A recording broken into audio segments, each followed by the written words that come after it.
Hello, today I will show you top 15 things to do in Solingen, Germany. So let's start with the number 1. Burghauser cotton.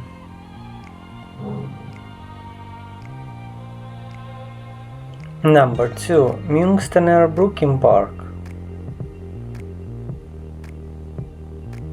Number 3. Sengbachtal Spear. Number 4. German Knife Museum. Number 5. Bergisches Strachenbach Museum.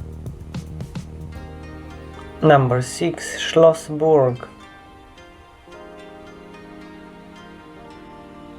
Number 7. Altstadtgrafrath.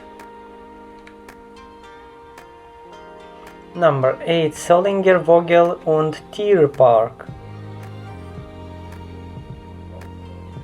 Number 9. Hendrix Dropfork.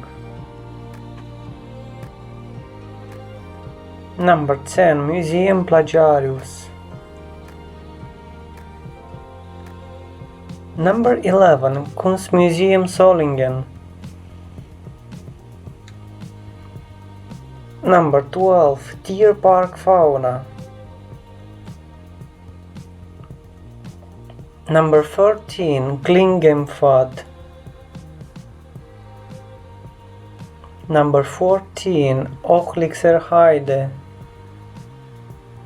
And the last one, number 15. Bergische Kaffeetafel.